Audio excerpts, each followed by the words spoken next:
Olá, seja bem-vindo, seja bem-vinda ao canal do YouTube da professora Madalena Coatio, a sua professora de conhecimentos pedagógicos e de legislação educacional. E se você precisa passar em um concurso das carreiras educacionais, o seu lugar é aqui, juntinho comigo. Temática da nossa aula hoje: Concurso Público Nacional Unificado, reta final. Então, se você vai fazer a prova do bloco 5, eixo temático 2, seu lugar é aqui. Pega o material, o link do material está bem aqui na descrição do vídeo. Responda as questões e depois vem corrigir comigo. Bom, enquanto você pega o material, eu quero pedir para você se inscrever neste canal, para você deixar o seu like. Quando você deixa o seu like, eu entendo que este é um conteúdo de valor para você. E também divulgue o nosso canal. Vamos aprender em comunhão. Bora lá, gente? Pega o seu material para o CNU, pega o seu material para o CNU, bloco 5, eixo temático 2. O bloco 5, gente, é o eixo da educação, saúde, desenvolvimento social e direitos humanos. E o eixo temático 2 é o eixo das políticas públicas, educação, ciência e tecnologia e justiça. Então, nós vamos abordar aqui nessa aula de hoje diversidade e inclusão. Nós vamos abordar os fundamentos da educação, vamos abordar a história da educação e também as políticas de avaliação. São esses conteúdos que estão contemplados aqui no nosso reta final para o Concurso Público Nacional Unificado. Então, vamos começar a nossa correção. 1. Leia o texto. O que é racismo estrutural? A herança discriminatória da escravidão. Todas as relações com base na ideia de inferioridade dos negros que foram transmitidas, em conjunto com a falta de medidas e ações que integrassem os negros e indígenas na sociedade, como políticas de assistência social ou de inclusão racial no mercado de trabalho, gerou o que se entende por racismo estrutural, ou seja, uma discriminação social enraizada na sociedade. Isto é, o racismo estrutural não diz respeito ao ato discriminatório isolado, como xingar pejorativamente alguém por conta da cor da sua pele ou até mesmo um conjunto de atos dessa natureza. Ele, o racismo estrutural, representa um processo histórico em que condições de desvantagens e privilégios a determinados grupos étnico-raciais são reproduzidos nos âmbitos políticos, econômicos, culturais e até mesmo nas relações cotidianas.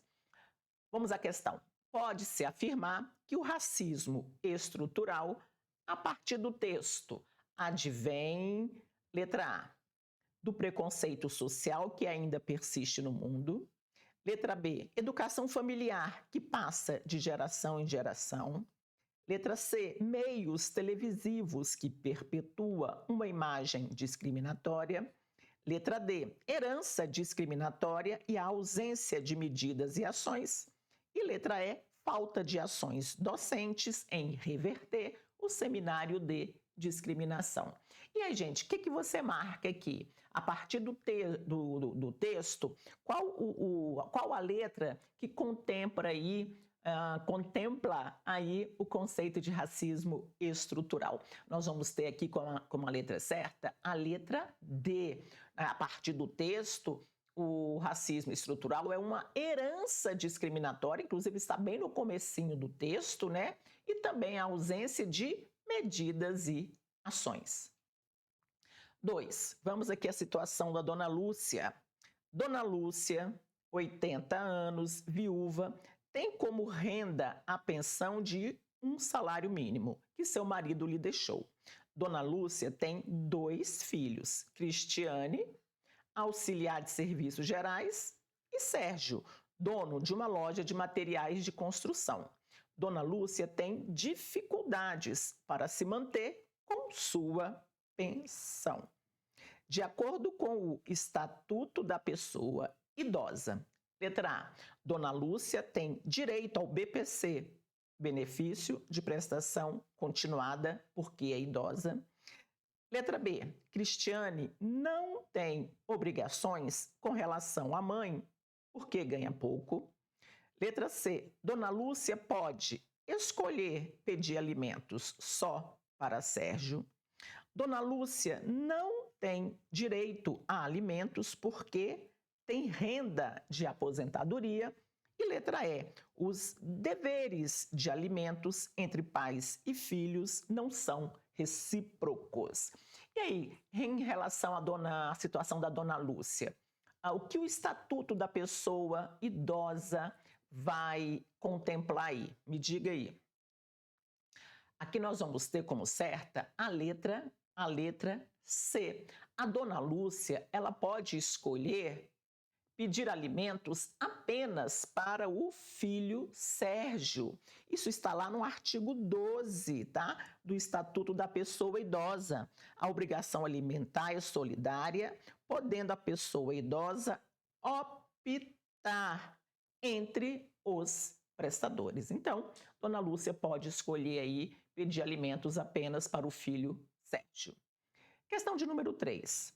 Sobre a interseccionalidade e a perspectiva do feminismo interseccional, importante tema que permeia o trabalho do assistente social com as diferentes expressões da questão social, analise as assertivas abaixo. Vamos lá. O feminismo interseccional é uma abordagem teórica que tem sido utilizada por muitas teóricas negras feministas. E aí, gente, o que você marca aí? Esse aí está certo ou está errado? O item 1 está certo ou está errado? O item 1, ele está certinho, tá? O feminismo interseccional, aquele que vai cruzar inúmeras variáveis, tá? É uma abordagem teórica que, na contemporaneidade, tem sido utilizado por muitas teóricas negras feministas. 2. O cruzamento entre raça e gênero, tal qual formulado pela abordagem interseccional, ainda é periférico na produção do serviço social.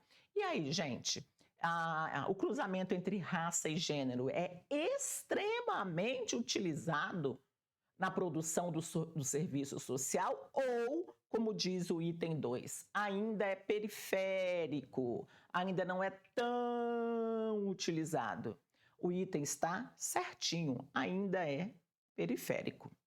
3. A perspectiva do feminismo interseccional permite a ampliação do olhar sobre específicas opressões vivenciadas pelas mulheres, cujas identidades e experiências sociais são marcadas por exclusivos marcadores sociais de gênero, raça e etnia. E aí, o item 3, o que você marca?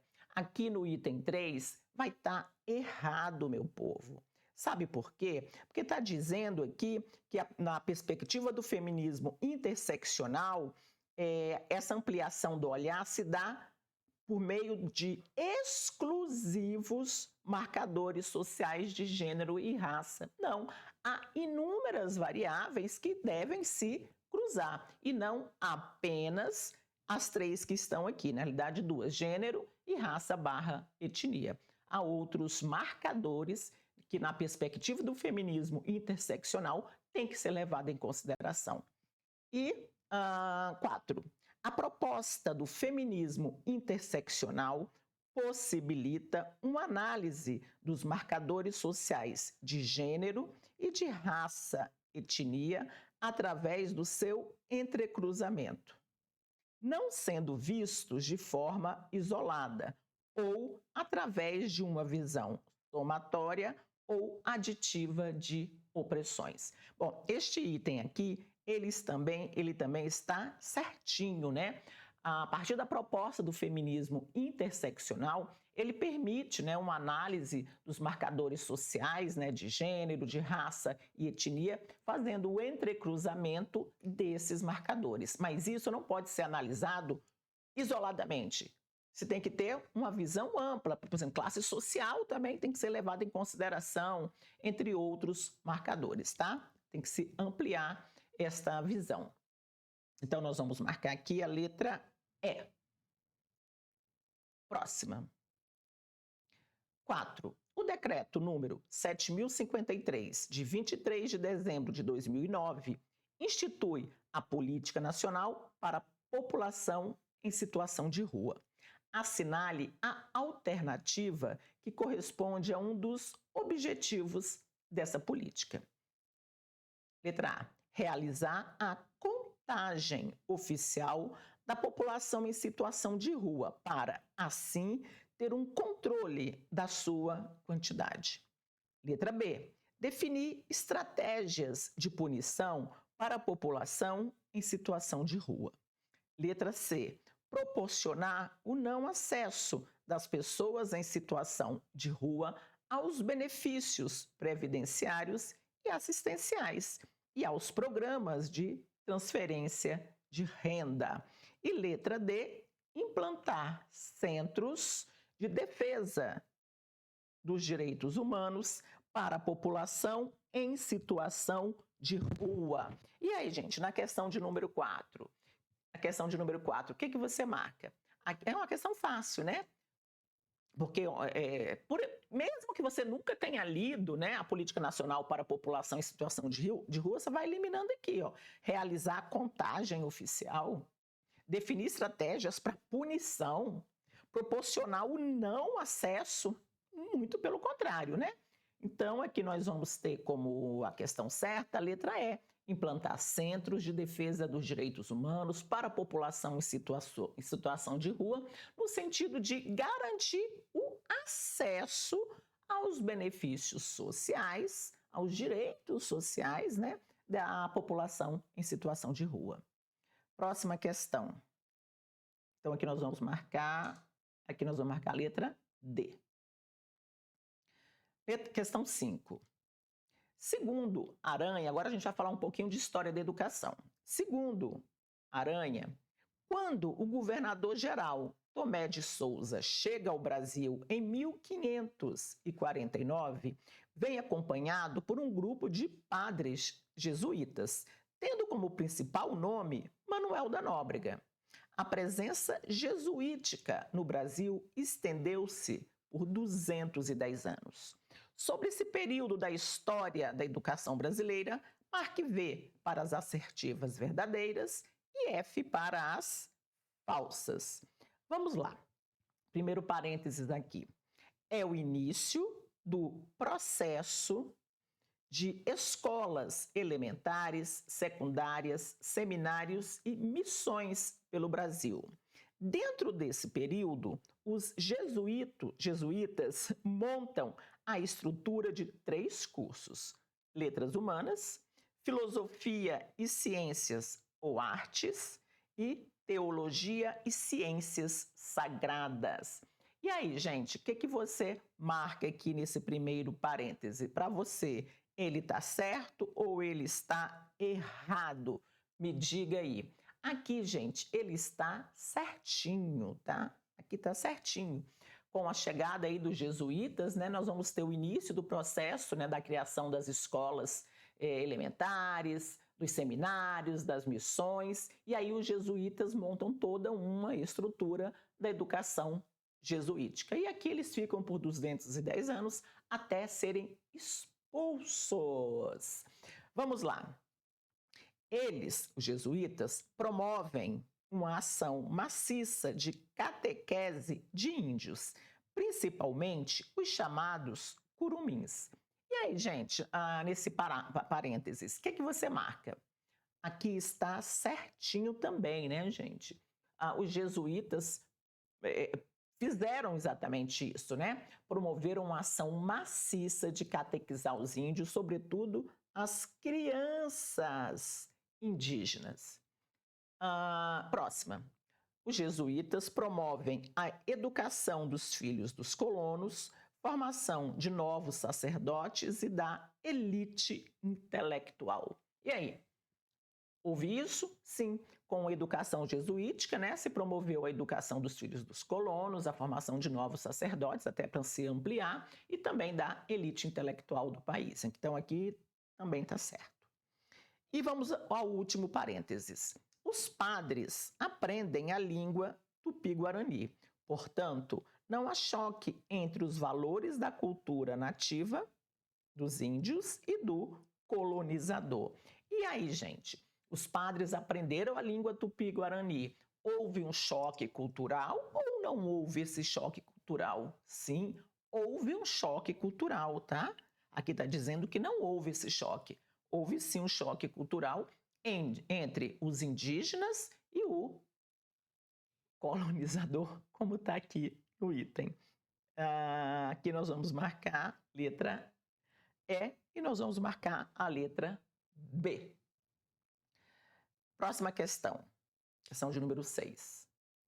Assinale a alternativa que indica a corrente filosófica iniciada por Augusto Comte, 1798 a 1857, e que parte do pressuposto de que a humanidade e o próprio homem, na sua trajetória pessoal, passa por diversos estágios até alcançar o estado que caracteriza a humanidade do espírito. Aqui, gente, nós estamos nos referindo ao humanismo, ao pragmatismo, ao positivismo, ao existencialismo ou ao empirismo. Então, também está fácil. Letra C, quando vocês encontrarem Augusto Comte, tá? Ele é considerado aí o pai do positivismo, tá? Pai do positivismo. Próxima. 7. Sobre alguns marcos históricos da educação no Brasil, analise as assertivas abaixo e assinale V se verdadeiras ou F se falsas. Então vamos aí à questão de número 7, é o primeiro parênteses que temos aqui. O ensino fundamental de 9 anos, com matrícula obrigatória aos 6 anos de idade, foi instituído na década de 1960. E aí, gente, essa tá fácil, né? E aí, gente, nós temos o ensino fundamental de 9 anos, com matrícula obrigatória aos 6 anos desde os anos 60? Infelizmente, não. Né? O ensino fundamental de 9 anos, com essa matrícula obrigatória a partir aí aos 6 anos, isso é extremamente recente na educação brasileira. Tá? Isso aqui foi incluído na Constituição Federal por meio da Emenda Constitucional 9 de 2009, e não, como diz o item, em 1960. Quem dera. Vamos lá, o CNE, Conselho Nacional de Educação, foi criado na década de 1930 como órgão consultivo do Ministro da Educação e Saúde Pública sobre assuntos relativos ao ensino. E aí, gente, o CNE foi criado na década de 30 como um órgão consultivo aí do Ministro da Educação e Saúde Pública? Tá certo ou tá errado? Aqui está, esse aqui tá errado, né? Esse aqui está certinho. O CNE foi criado, sim, na década de 1930. E aí, no decorrer dos anos, foi passando por mudanças. Próximo. Quando promulgada a Lei de Diretrizes e Bases da Educação Nacional, Lei número 9394/96, ela estabelecia normas apenas para o ensino fundamental, passando a abranger todo o sistema educacional somente alguns anos mais tarde. E aí, gente, o que você marca? Outra questão muito fácil, isso aqui está errado. Quando a LDB foi promulgada lá em dezembro de 96, a LDB já trazia normas para a educação brasileira, tá? Para o ensino brasileiro, para a educação básica e também para a educação superior. E lembrando que a educação básica é composta, me diz aí, da educação infantil, do ensino fundamental e do ensino médio. Então, a LDB, desde sempre, desde o dia que ela nasceu, ela sempre estabeleceu normas para toda a educação básica e também superior, né? Então, aqui o item está errado, porque está dizendo que eram normas apenas para o ensino fundamental. Conforme a legislação atual, o ensino da temática História e Cultura Afro-Brasileira passará a ser obrigatório no currículo oficial das escolas públicas de educação básica a partir de 2025. E aí, gente, o item está certo ou está errado? Este item, gente, está errado, né? Porque o ensino da temática da história e cultura afro-brasileira já é obrigatória nas escolas públicas e privadas desde 2003 e não a partir de 2025. E a gente vai marcar aqui, então, a letra B de bola. Bom, deixa eu tomar uma aguinha aqui. Vamos lá. Questão de número 8. Acerca do processo da construção histórica da educação no Brasil, assinale a afirmativa incorreta. Então, a gente vai marcar aqui aquela que é errada. Então, a errada vai ser a que a gente vai marcar. O Manifesto dos Pioneiros da Educação Nova, de 1932, defendia a dualidade do ensino escolar, apoiando-se no argumento de que a educação deveria ser diferente para a formação de patrões e de empregados. E aí, gente, o que você marca aqui? O manifesto defendia a dualidade do ensino escolar, uma educação para patrões e outra educação para empregados? Não, gente. É esse item que a gente vai marcar porque ele é o incorreto, tá? O Manifesto dos Pioneiros, né, da Escola Nova, da Educação Nova, aí, lançado ao povo brasileiro em 1932, defendia uma educação pública, gratuita, laica, de qualidade, a mesma educação para meninos e meninas, ou seja, não defendia uma educação diferente, dual, para patrões e para empregados. Vamos analisar os demais itens. A educação formal brasileira inicia-se no período do Brasil colônia, com a chegada dos jesuítas. Sim, inclusive a gente fez uma questão agora há pouco, né, sobre a chegada dos jesuítas, como eles estruturaram aí a educação formal. C. Por ordem do Marquês de Pombal, primeiro-ministro de Portugal de 1750 a 1777, os jesuítas foram expulsos do Brasil em 1759. E aí, também está certinho, né, gente? Marquês na questão anterior, não quis nem falar o nome para vocês, né, para não responder essa questão. Então, Marquês de Pombal aí, que foi o primeiro-ministro neste período aqui, foi o responsável aí pela expulsão dos jesuítas. D. A lei do período imperial, que determinava a criação de escolas de primeiras letras por todo o território nacional, data de 15 de outubro, ao dia do professor, de 1827. O item também está certinho, sem necessidade nenhuma de ficar pedindo data, né? Mas, tá aí. E letra E. A Constituição de 1891 determinava que a responsabilidade pela educação ficasse com os estados, que incentivaria o ensino das ciências, artes e técnicas de trabalho, desvinculado do caráter religioso. Bom, esse item também está certo, embora os estados não tenham tido o apoio necessário. Questão de número 9.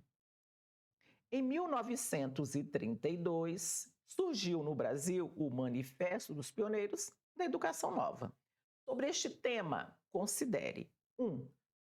Teve como principal idealizador o educador Paulo Freire, que defendia uma educação pública efetiva. E aí, gente, essa tá fácil, né? Este item, gente, ele está errado, porque o professor Paulo Freire, ele não foi o idealizador do Manifesto dos Pioneiros da Educação Nova. Nós vamos ter aqui o Anísio Teixeira, nós vamos ter outros que assinaram também aí o manifesto, né? Como Fernando Azevedo, Lourenço Filho, mas não foi Paulo Freire. Então aqui vai estar errada. B. Este documento propunha uma nova função social para a educação, como motor para a redução de desigualdades. E o manifesto queria reduzir as desigualdades sociais? Sim, o manifesto tinha esse objetivo de se reduzir a desigualdade social. Quando o manifesto propõe educação pública, gratuita, laica, de qualidade, a mesma educação para meninos e meninas, o manifesto, isso vai refletir automaticamente na redução das desigualdades sociais. Então vamos para o item, nós vamos para o item 3, aqui eu comi aqui um. Vamos para o item 3. Um dos pontos abordados era a setorização da educação, destinando espaços distintos para meninos e meninas. E aí, gente? Errado, porque o manifesto defendia a mesma educação para meninos e não espaços distintos. E 4. O documento foi elaborado durante o governo de Getúlio Vargas. Sim, que está certinho, né? Vamos marcar a letra A. Getúlio Vargas era o presidente da época. Meu povo, se você está gostando da nossa aula, não esqueça de maratonar a playlist do CNU. Este daqui é um dos vídeos do CNU, mas eu elaborei ao longo desses meses uma playlist fofa para vocês, tá? E não se esqueça de se inscrever no canal, não se esqueça de deixar o seu like. Para de murrinhagem de like, gente. Olha o princípio do like. O aluno que dá like, ele passa nas primeiras colocações, hein? E outra coisa, divulgue o nosso canal, tá? Para os seus amigos. Vamos nessa. Questão 10. As reformas na educação propostas pelo governo empresarial militar de 1964/1984 estão contidas nos acordos MEC-USAID. Não, gente. O acordo MEC-USAID foi um acordo que foi feito entre o Ministério da Educação e a Agência de Desenvolvimento norte-americana, justamente para se colocar em ação, em prática, né, que foi um financiamento, para se implementar as reformas. Então, não estão contidas aí nos acordos. Embora os acordos MEC-USAID tivessem o financiamento necessário para colocar as reformas propostas pelo governo militar no campo educativo em prática. B. No Ato Inconstitucional número 5 de 1968. Também não. No Decreto-Lei 200 de 1967. Também não. É a letra D que é a certa, tá, gente? Nas leis 5692 de 71 e a Lei 5.540 de 1968. A Lei 5692 de 71, gente, ela institui o primeiro grau com duração de 8 anos e o segundo grau, que compulsoriamente, que obrigatoriamente tinha que ser técnico. E daí foi criado o segundo grau profissionalizante, tá?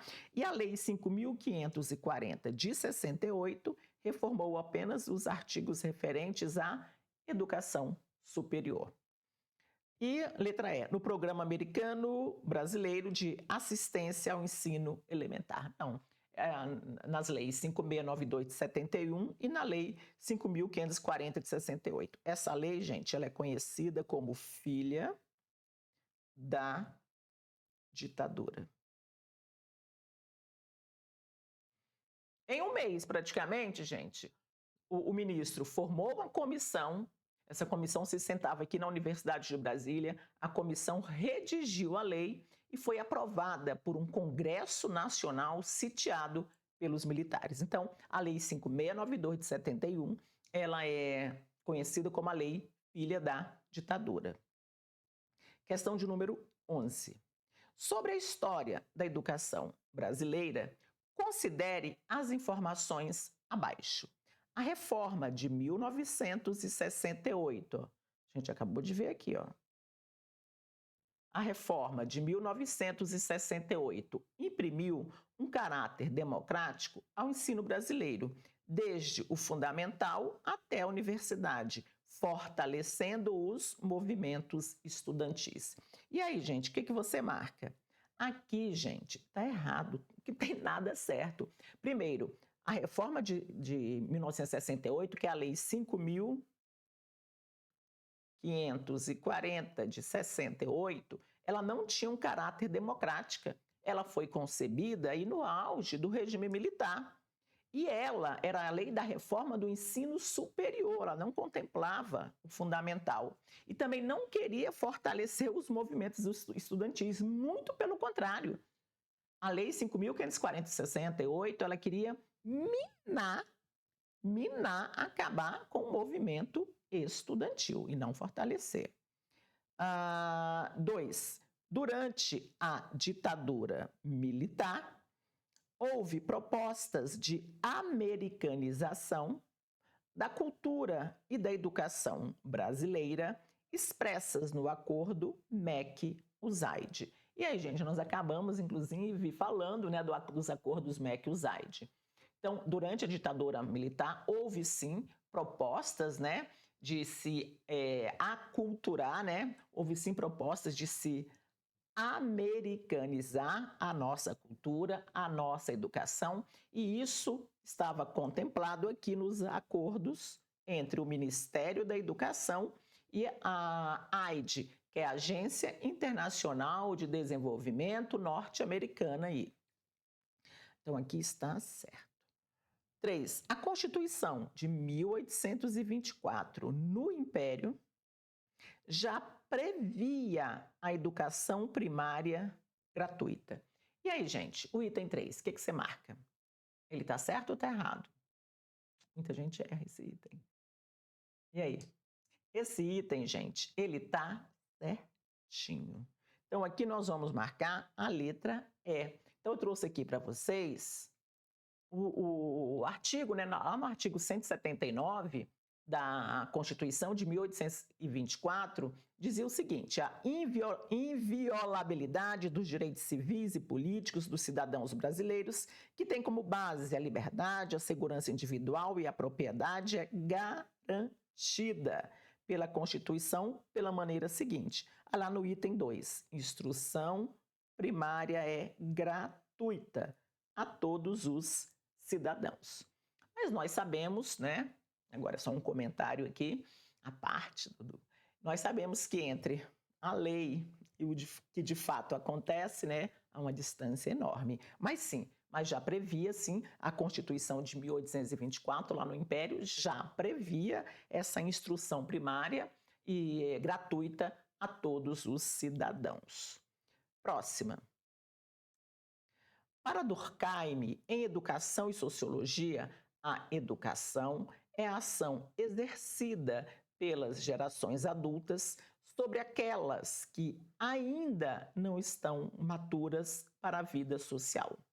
Ela tem como objetivo suscitar, despertar e desenvolver na criança um certo número de estados físicos, intelectuais e morais exigidos, tanto pelo conjunto da sociedade política quanto pelo meio específico ao qual ela está destinada em particular. Disso decorre que, gente, esse conceito de educação de Durkheim é um conceito que está presente em tudo que é prova.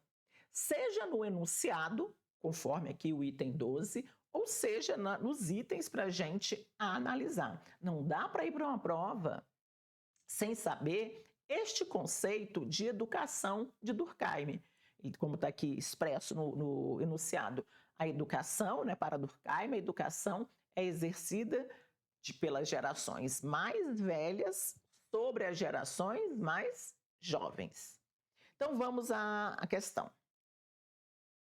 Disso decorre que a educação consiste em uma socialização metódica das novas gerações. E aí, gente, o item 12, ele está certo ou está errado? É isso mesmo. Então, cabe, Durkheim, né, ele defende que cabe às gerações mais velhas socializar os valores e repassar esses valores às gerações mais jovens. Então vamos ver a letra B. Por que não é a B? Nós, individualmente, fizemos os costumes e as ideias que determinam a educação segundo nossos propósitos. Não, gente, nós individualmente não fizemos os costumes, né? C. A reflexão pedagógica deve começar pela indagação sobre a educação ideal. Isso aqui destoa totalmente do enunciado. Letra D. Seu fim, a finalidade da educação, é o desenvolvimento harmônico de todas as faculdades humanas ao mais alto grau possível. Essa aqui também não é essa finalidade. E letra E.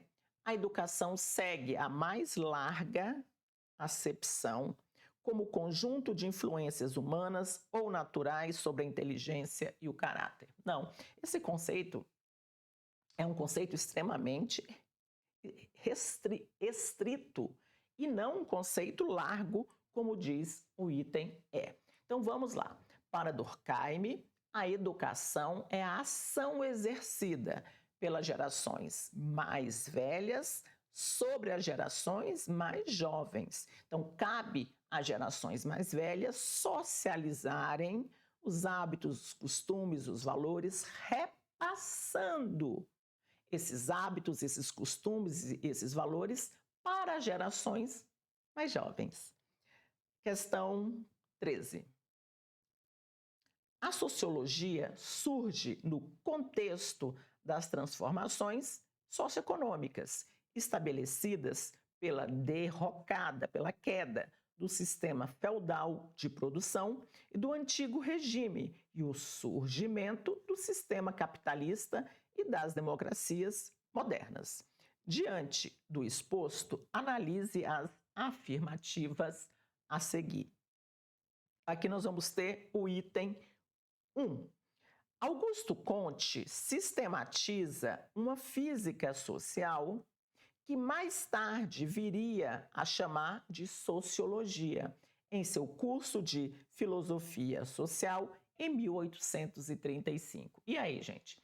Este item está errado, tá? Porque o curso aí do Durkheim era um curso de filosofia positiva e não de filosofia social, lembrando que Augusto Comte é o pai do positivismo. O item está errado. 2. Considera-se Max Weber,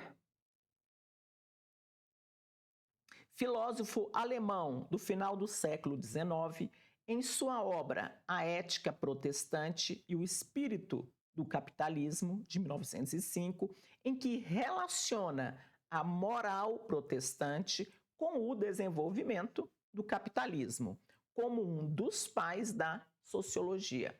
E aí, gente, Max Weber, né, que realmente escreveu esse livro, A Ética Protestante e o Espírito do Capitalismo, ele é considerado aí um dos pais da sociologia?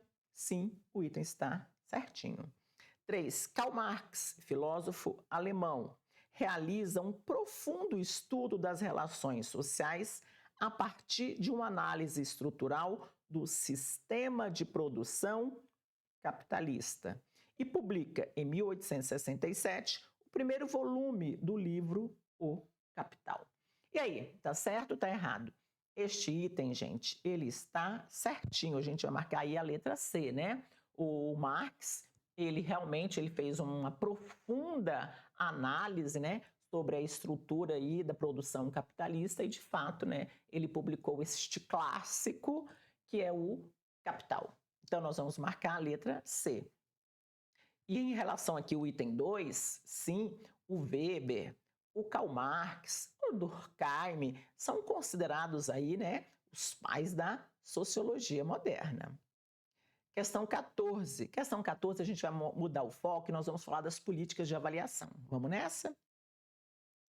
A respeito do Exame Nacional do Ensino Médio, Enem, dadas as afirmativas. 1. Em 1998, foi criado o Exame Nacional do Ensino Médio, Enem, para avaliar os estudantes que concluem o ensino médio. E aí, gente, o que vocês me dizem? Esse item está certo ou está errado? O item 1. O Enem, gente, ele de fato ele foi criado, né, lá na gestão do presidente Fernando Henrique Cardoso. E o Enem, quando ele foi criado, né, de fato ele busca avaliar aí os estudantes que concluem o ensino médio. Sim, ele foi criado em 1998, na gestão do então presidente FHC. 2. O Enem permite ao estudante concorrer a uma bolsa pelo ProUni e requisitar o Fundo de Financiamento Estudantil, FIES, para frequentar uma instituição de educação superior privada. E aí, gente, o Enem permite ou não permite?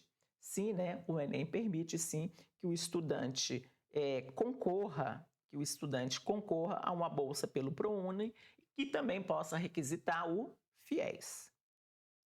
E 3. O Enem pode ser a prova de conclusão do ensino médio para os estudantes da educação de jovens e adultos, EJA. E aí, gente? Os estudantes que estão aí concluindo o ensino médio na modalidade EJA, na modalidade Educação de Jovens e Adultos, a nota do Enem serve para eles concluírem o ensino médio na modalidade EJA? Nananina não, tá? Para isso, gente, nós temos o que está errado, a gente vai marcar a letra C. Para isso, nós temos o ENSEJA, Exame Nacional de Certificação de Competências da Educação de Jovens e Adultos, e não o Enem, tá? Em português bem claro, o Enem não certifica, beleza? Se o aluno quiser concluir o ensino médio ou o ensino fundamental, né? Ele pode fazer o ENSEJA. Próxima questão, 15. O Enem é a principal forma de ingresso no ensino superior brasileiro, substituindo, em muitos casos, o vestibular. Quem pode fazer o Enem para obter acesso à educação superior? Essa questão é questão mamão com açúcar, né, gente? Mas você sabe que eu já vi gente errando por descuido, por falta de atenção. Isso é fácil. E não lê direito e marca. Então, muito cuidado mesmo com as questões fáceis, meu povo. Vamos lá. Qualquer pessoa que já concluiu ou está concluindo o ensino fundamental. Somente pessoas que estão cursando o ensino fundamental. Qualquer pessoa que já concluiu ou está concluindo o ensino médio.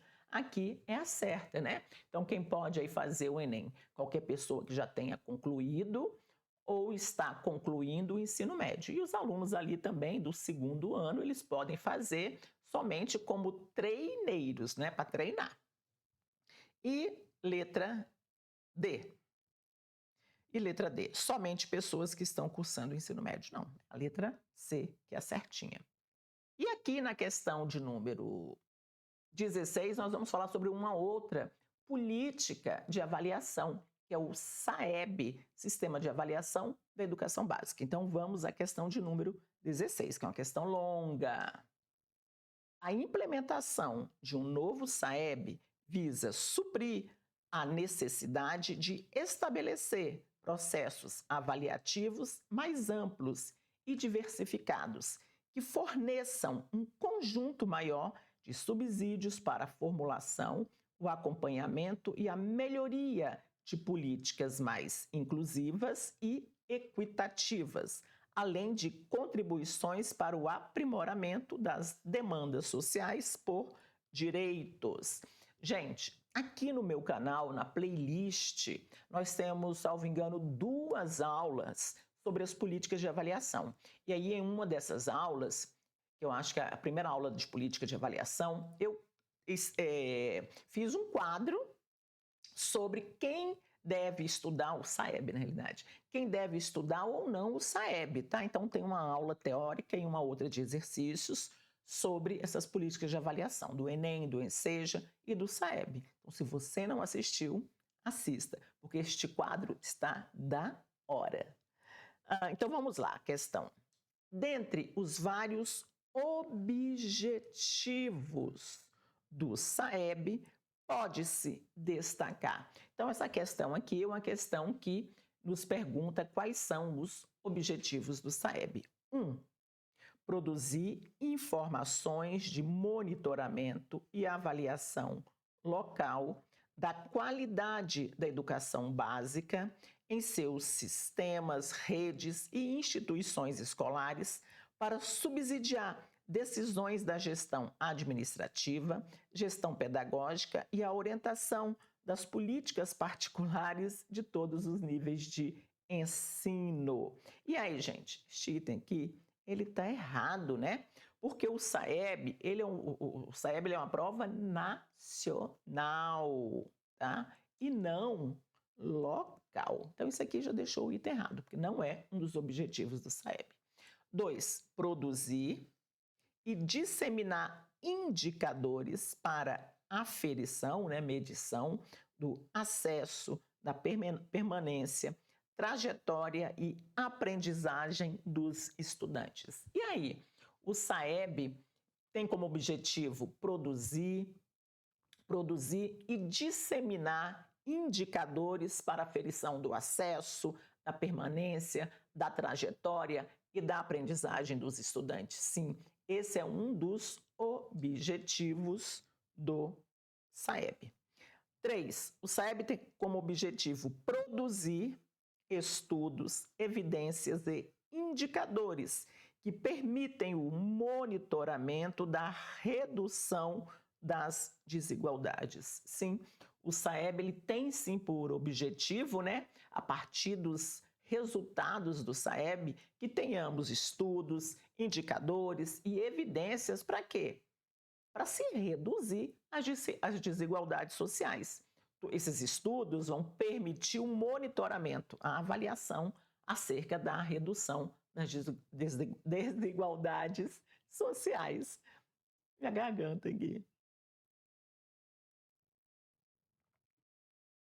Então, o item 3 está também certo, é um objetivo do SAEB. Esses 2 aqui, gente, caem demais em prova, tá? 4. Produzir estudos e indicadores de economia educacional, incluindo o nível socioeconômico dos educandos, disponibilidade de recursos vinculados à educação e de potencial da arrecadação tributária de cada ente federado. E aí, meu povo, tá certo ou tá errado o item 4? O item 4, gente, ele é sim um dos objetivos do SAEB. Este item 4, ele não cai muito, tá?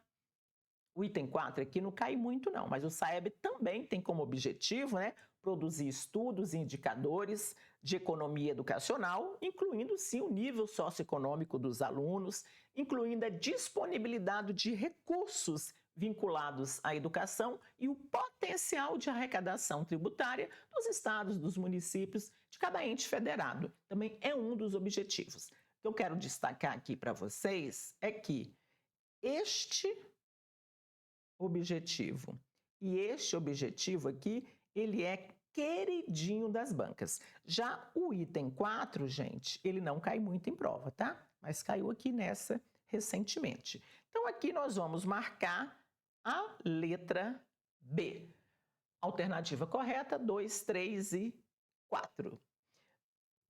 Meu povo, eu vou me despedir de vocês, vou me despedir das nossas aulas do CNU, do Concurso Público Nacional Unificado, né? E eu quero desejar para vocês uma prova linda, uma prova abençoada. Tudo vai dar certo. Você vai conseguir sim a sua nomeação, você vai tomar posse aí no bloco, no eixo, no cargo que você escolheu, sim, e eu estarei aqui na torcida para vocês. Meu povo, boa prova, sucesso para vocês.